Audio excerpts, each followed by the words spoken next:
نحمده ونصلي ونسلم على رسوله الكريم اما بعد فاعوذ بالله من الشيطان الرجيم بسم الله الرحمن الرحيم ان الذين آمنوا وعملوا الصالحات وأقاموا الصلاة وآتوا الزكاة لهم أجرهم عند ربهم ولا خوف عليهم ولا هم يحزنون صدق الله العظيم مولاي صل وسلم دائما أبدا على حبيبك خير الخلق كلهم فإن من جودك الدنيا وضرتها ومن علومك علم اللوح والقلم فإن فضل رسول الله ليس له حد فيعرب عن ناطق بفمي بلغ الأولى بكماله كشف الدجى بجماله حسن جميع خصاله صلوا عليه وآله اللہ جل جلالہ کی حمد و ثنا سرکار فخر کائنات قائد المرسلین خاتم النبیین صلی اللہ تعالی علیہ وسلم کی بارگاہ میں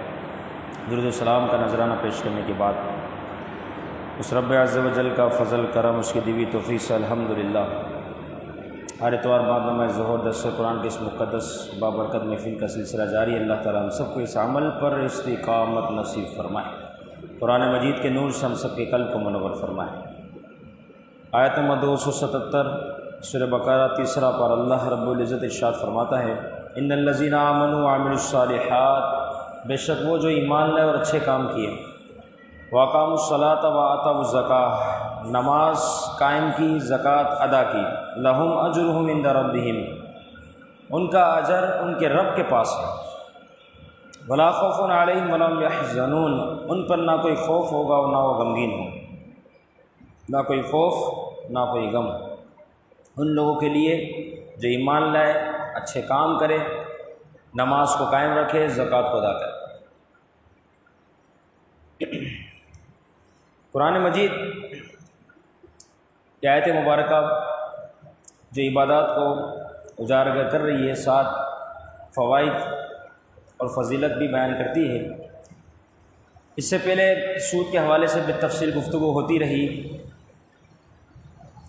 مختلف آیت مبارکہ اس حوالے سے درس میں جاری و ساری رہی۔ اب ایمان والوں کی حالت کو بیان کیا جا رہا ہے، کیونکہ تعرف الاشیاء بازدادها، اشیاء جو ہے اپنی ضدوں سے پہچانی جاتی ہے، اور قرآن مجید میں یہ بالکل واضح طریقہ موجود ہے کہ ضدین کا ذکر فرماتا ہے۔ ضد اپوزٹ، برعکس چیزیں جو ہوتی ہیں، مقابل جس کو کہا جائے، جیسے کہ بروں کا ذکر ہوا پہلے، اب اچھوں کا ذکر آ گیا، نیکوکار کا ذکر ہوا، اس کے بعد بدکاروں کا ذکر، اس طریقے سے بد اعتقاد کا ذکر ہوا تو آگے جا کے خوش اعتقاد کا ذکر ہوا، بد عمل والوں کا ذکر ہوا پہلے، اب جو ہے وہ صالحین کا ذکر ہو رہا ہے۔ تو یہ تعرف الاشیاء بازدادها، برائی ہے تو اس کو دیکھ کر پھر اچھائی کو پہچانا جاتا ہے، برے اشخاص کو دیکھ کر اچھے اشخاص کی قدر ہوتی ہے۔ تو ضدین سے، برعکس چیزوں سے، مقابل چیزوں سے، اگینسٹ جس کو کہا جائے، اس کے وجہ سے جو ہے چیزوں کو پہچانا جاتا ہے، اور یہ قرآن مجید کا اسلوب ہے۔ فرمایا ان الذین آمنوا، بے شک وہ جو ایمان لائے، وعملوا الصالحات، اچھے کام کیے، وأقاموا الصلاۃ، نماز کو قائم کیا، نماز کو قائم کیا، نماز قائم رکھی، اور زندگی کا مقصد حیات بھی ہے یہ نماز، عبادت۔ وما خلقت الجن والانس الا لیعبدون، ہم نے انسان و جنات کو عبادت کے لیے پیدا فرمایا، یہ مقصد حیات ہے۔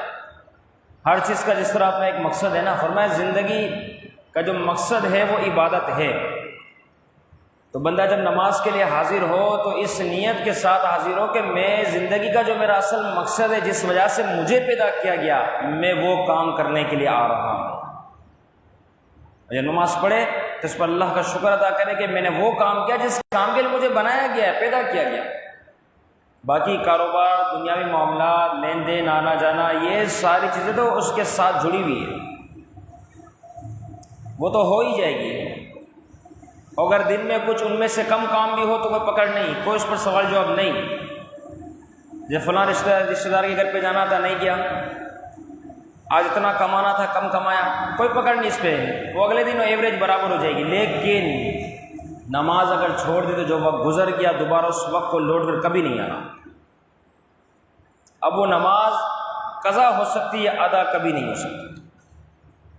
باقی زندگی کے سارے کام آپ بعد میں بھی کر سکتے ہیں، اگلے دن بھی کر سکتے ہیں، 1 مہینے بعد بھی کر سکتے ہیں، لیکن نماز ایسا فریضہ ہے جو وقت پر ہوا سو ہوا، اگر نہ ہوا وہ گزر گیا، اب وہ قضا ہو گئی۔ نماز چھوڑنے والے کے حکم میں وہ بندہ آ گیا، رب کو ناراض کرنے والا بن گیا، تو لہٰذا اس کو ہر حال میں وقت پر ادا کیا۔ یہ مقصد حیات ہے، اسی لیے ہمیں پیدا کیا گیا۔ تو جب اس نیت سے آپ نماز پڑھیں گے، اللہ تو نے پیدا ہی اس لیے کیا ہے، عبادت کے لیے، تو جو مقصد تھا میں اسے پورا کرنے آ رہا ہوں۔ نماز میں خشوع بھی آئے گا، خضوع بھی آئے گا، آذین کی ساری بھی ہوگی، اور رکوع سجد میں لذتیں بھی حاصل ہوں۔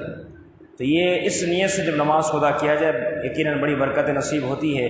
لیکن یہ بات بھی ہے، میرا رب جسے اس کی توفیق عطا فرمائے تو وہ یہ کام کرتا ہے، یہ بات یاد رکھنا۔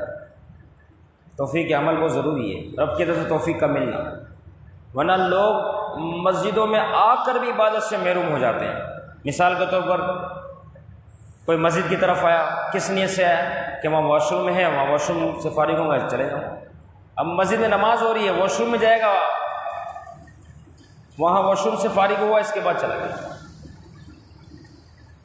جب واش روم کی طرف آیا تو آنے کے ساتھ اس کی نظر مسجد میں پڑ بھی گئی، اتفاق ہے، پڑے گی، لازم بات ہے، لوگ نماز پڑھیں اس کو دیکھا، ابھی وضو کرے اس کو دیکھا، لیکن پھر بھی یہ واش روم کر کے چلا گیا۔ اسی طرح پرسوں کی بات ہے، جہاں میں نے نماز عشاء کو ادا کیا، بڑا حیرانگی والا ایک واقعہ دیکھا۔ یہ AC/DC جو پنکھے ہیں، مسجد کی دوسری منزل پر کاریگر کام کر رہا تھا، 2 کاریگر تھے، پنکھا لگا تھا۔ اتفاق ہے میں اس وقت تیسری منزل پر تھا، کچھ پڑھائی کے معاملات تھے، تو وہاں سے میں جیسے نا جماعت کھڑی ہوئی تو فوراً میں نیچے آیا پہلی منزل کی طرف، تو دوسری منزل پہ یہ لوگ نظر آ گئے کہ 2 بندے ہیں، کاریگر ہیں، پنکھا کا کام کر رہے ہیں۔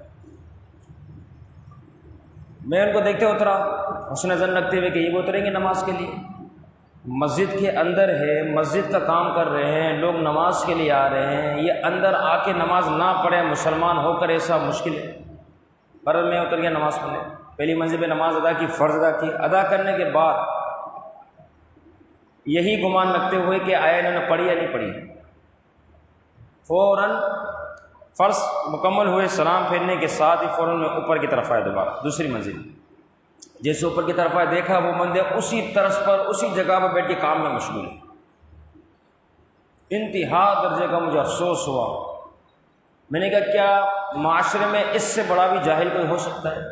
اس سے بڑا بھی بد عقل، بے عقل، نہ سمجھ اور علم سے دور، رب عز و جل کے عذاب کو دعوت دینے والا، رب عز و جل کو ناراض کرنے والا بھی کوئی ہو سکتا ہے؟ مسجد کے اندر ہے، اندر اصل مسجد میں، لیکن نماز جماعت ہوگی، جماعت بھی گئی۔ جب جماعت ہی گئی تو جو شخص جماعت میں مسجد کے اندر آ کے نہ پڑھ سکا، وہ کیا بعید کہ وہ بعد میں نماز پڑھتا بھی ہوگا۔ انتہا درجے کا افسوس ہوا۔ میں نے کہا دیکھیں، پھر ساتھ میں نے ایک بات بھی سوچی، میں نے کہا صحیح کہا کسی کہنے والے نے کہ سجدے کی توفیق بھی رب عز و جل کی طرف سے ہے۔ جب وہ کسی سے ناراض ہوتا ہے نا تو اس پہ اپنی نعمتوں کو، جیسے سورج کی روشنی، چاند کی چاندنی، ان ہواؤں کا آنا، ان پانی کا میسر آنا، اور ہاتھ پاؤں کا حرکت کرنا، آنکھوں کا نور دینا، ان چیزوں کو نہیں روکتا۔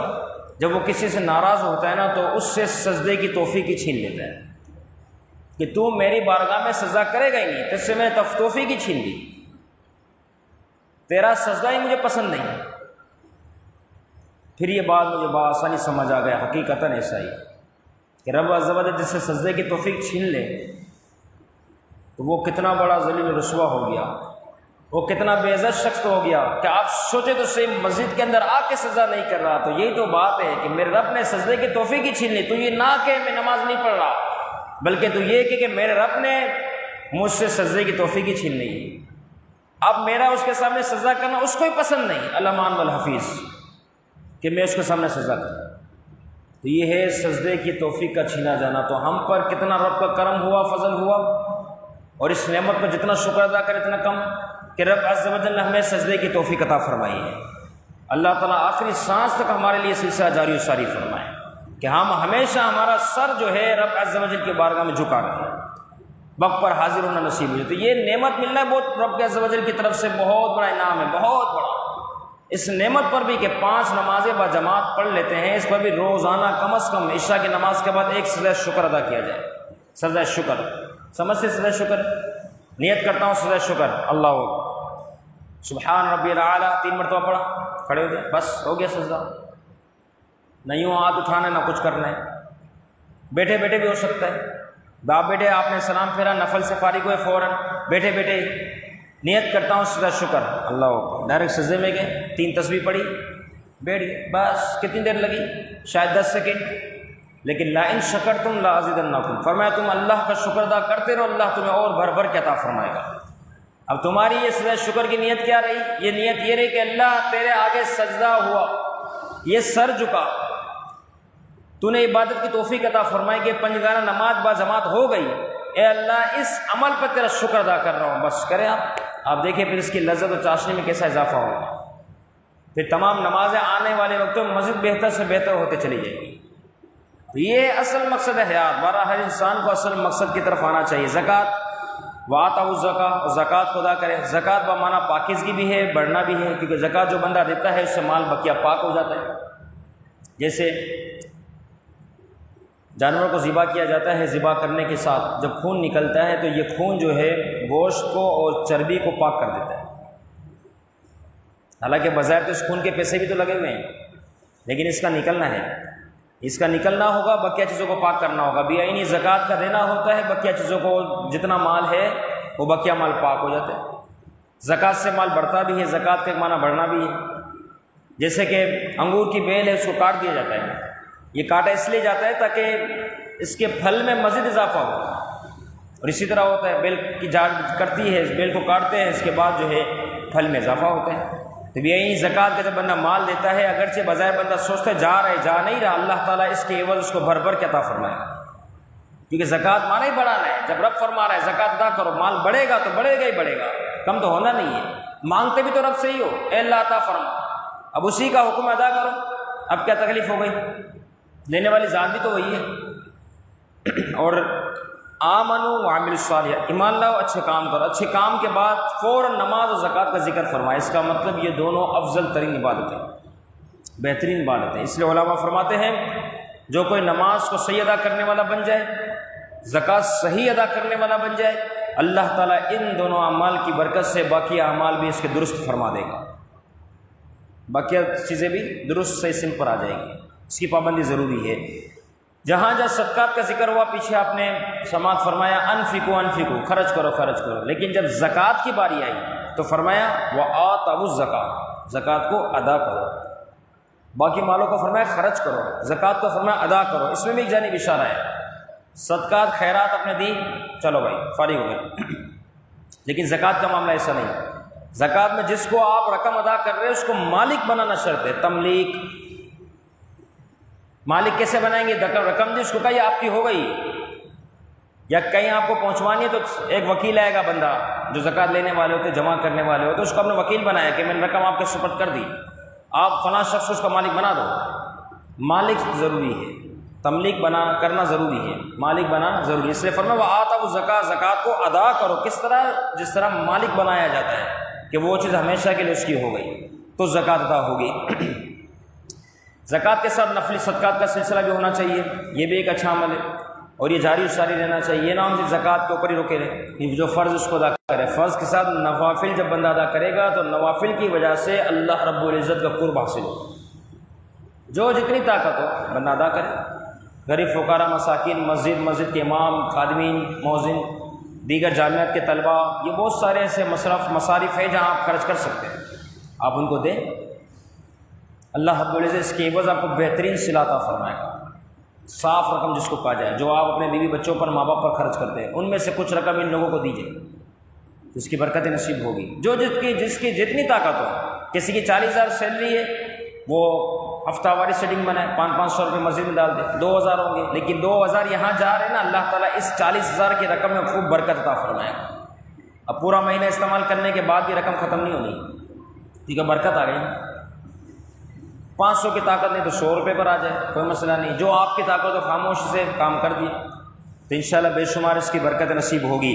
یہ جب تک ہے جب تک یہ دل جو ہے عبادتوں کی طرف مائل ہے، زنگ آلود نہیں ہوا، ورنہ جس کا دل زنگ آلود ہو جائے علمان والا فیض، اب اس کے پاس کروڑوں روپیہ بھی ہونا تو 1 روپیہ بھی اللہ کی بارگاہ میں خرچ کرنا اس کو اچھا نہیں لگے۔ کئی ایسے حضرات زکوٰۃ ہڑپ پھٹ جاتے ہیں، کروڑوں کا بزنس ہے، زکوٰۃ اندازے سے نکال دے بس تھوڑی سی، کیونکہ یہ دیکھ رہے کہ یار 1 کروڑ اگر ہے تو 2.5 لاکھ روپے، 2.5 لاکھ ایسے کر کے ذہن خراب ہوا۔ علمان والا حفیظ پھر کیا ہوا کہ اس نے سوچا کہ یار 2.5 لاکھ کون نکالے گا، چھوڑو 1 لاکھ دے دو، رب قبول فرما لے گا۔ اپنا لین دین ہو رہا ہے، اس میں کسی کے لیے کوئی معافی نہیں ہے، تو وہاں بھی غریب کے لیے رعایت رکھو نا، کوئی تمہارے پیسے کھا کے بولے معاف کرتا ہوں، کوئی مسئلہ ہی نہیں ہے، اللہ مجھے اور دے گا، وہاں نہیں معافی ہے، وہاں تو لینا ہی لینا ہے جبرن۔ لیکن جو رب کا فیصلہ ہے اس میں یہ کہتے ہیں کہ چلو یار کم بھی کر لو، مثلا رب معاف فرما دے گا۔ وضو کا طریقہ نہیں آتا، کوئی مسئلہ نہیں ہے، اللہ کے لیے عبادت کر رہے ہیں، تمہارے لیے تھوڑی کر رہے، رب قبول فرمائے گا۔ عبادتوں میں تو اتنا ہلکا پن، اور باقی لین دین کے معاملات میں اتنا سختی والا عمل کہ جب راشن کی دکان پہ جائے تو 1-1 روپیہ گن کے دے رہے ہیں، اندازے سے دے دے اس کو بھی، وہاں اندازہ نہیں چلے گا کہ زیادہ نہیں چلے جائے۔ لیکن عبادت کے معاملات میں اتنے عجیب و غریب ہو چکے، اتنے ہلکے ہو چکے، وجہ بنی حب دنیا راس کلی خطیہ، دنیا کی محبت ہر برائی کی جڑ ہے، محبوب نے فرما دیا۔ یہ دنیا کی تو محبت ہے جو ہمیں ان چیزوں سے روکتی ہے، مال متا خرچ نہ کر، یہ نہ کر۔ تو آپ علیہ الصلوۃ والسلام نے فرمایا دل کو بھی زنگ لگ جاتا ہے جس طریقے سے لوہے کو پانی کی وجہ سے زنگ لگتا ہے۔ صحابہ نے عرض کیا رسول اللہ یہ زنگ کیسے دور ہو؟ لوہا سامنے ہے، زنگ لگا، اس کو دور کیا جا سکتا، دل کا زنگ کیسے دور ہو؟ آپ علیہ الصلوۃ والسلام نے فرمایا موت کو کثرت سے یاد کرو اور قرآن مجید کی تلاوت کرو۔ قرآن مجید کی تلاوت کرنا اور موت کو کثرت سے یاد کرنا، فرمایا یہ دلوں کا جو زنگ ہے اس زنگ کو دور کر دیتا ہے۔ تو ہماری کتنی بڑی خوش نصیبی ہے کہ ہم قرآن مجید سمجھنے کے لیے جمع ہوتے ہیں، سمجھنے، پڑھنے کے بھی اوپر جو درجہ ہے وہ سمجھنے کا ہے، کیونکہ سمجھے گا تو بندہ عمل کرے گا نا۔ تو رب نے جس کو توفیق عطا فرمائی وہ ہر اتوار زور کے بعد حاضر ہو جاتا ہے۔ تو الحمدللہ 15-20 منٹ 15 منٹ ہماری لگتی ہے، لیکن ہم قرآن مجید سمجھنے والے بنتے، سمجھنے لے ایک آیت، رب کے کرم و فضل سے اللہ تعالیٰ اس پر استقامت نصیب فرمائے، اور ہمیں صحیح طور پر نماز پڑھنے، زکوٰۃ ادا کرنے، دیگر جملہ اعمال شرعیہ صحیح طور پر بجا لانے کی توفیق نصیب فرمائے۔ جو آباء درس قرآن میں شامل ہیں مولا سب کی حاضری کو اپنی بارگاہ میں قبول فرمائے اور تمام کو برکت و شمال اعمال فرمائے۔ وما علینا